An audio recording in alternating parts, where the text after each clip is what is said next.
Guys మీరందరూ introducing Ashwatthama video చూసుంటారు 'project కే' movie నుంచి.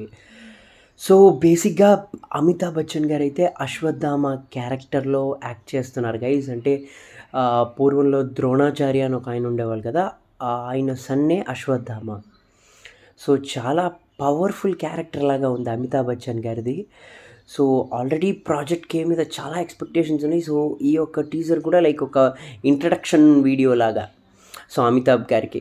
సో, మిగతా మన ప్రభాస్ గారికి కానీ, ఇంకా కమల్ హాసన్ గారికి కానీ, తర్వాత దీపికా పడుకోనికి కానీ ఇంట్రడ్యూసింగ్ వీడియోస్ రాలే.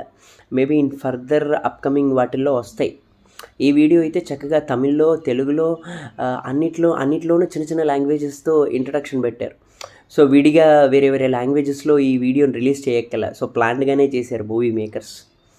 ఇటొచ్చి ఒకే ఒక డిసప్పాయింట్మెంట్ ఏంటి అని అంటే 3-4 నెలల ముందే మే 9th రిలీజ్ అవ్వబోతుంది 'ప్రాజెక్ట్ కే' అని అనౌన్స్ చేశారు.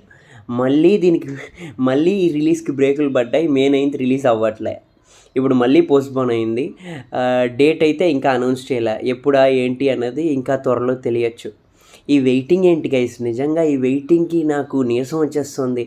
మనలాంటి సినిమా మూవీస్ లవర్స్ అందరూ ఏంటంటే వచ్చేస్తది చూసేద్దాం వచ్చేస్తది చూసేద్దాం అని ఒక ఫ్లోలో ఉంటాం. ఇదేంట్రా అంటే టక్కని అమ్మా రిలీజ్ డేట్ మళ్ళీ పోస్ట్‌పోన్ అంటే లిటరల్‌గా చాలా బాధేస్తుంది గైస్ ఒక ప్యూర్ సినిమా ఫ్యాన్‌గా. అంటే లైక్ ఒక నిజంగానే ఒక మంచి రిలీజ్ డేట్ ఇచ్చి ఖచ్చితంగా డేట్‌లో రిలీజ్ చెయ్యండిరా, మిస్ అవ్వకండి అని అన్నంత ఫీల్ వస్తుంది నాకు యాస్ ఎ సినిమా మూవీ ఫ్యాన్‌గా అయితే. So, hope for the best guys. అంటే ఈ సినిమా ఎప్పుడు రిలీజ్ అయినా ఫస్ట్ డే వెళ్ళడానికి అందరూ రెడీగా ఉంటారు. యాజ్ ఎ సినిమా ఫ్యాన్గా నేను 100% రెడీగా ఉంటాను. But as soon as possible వచ్చేయాలి. దేవుడిని నేనైతే అదే కోరుకుంటున్నాను guys. All is well. Let's plan what's gonna happen. Let's see what's gonna happen. Thank you guys.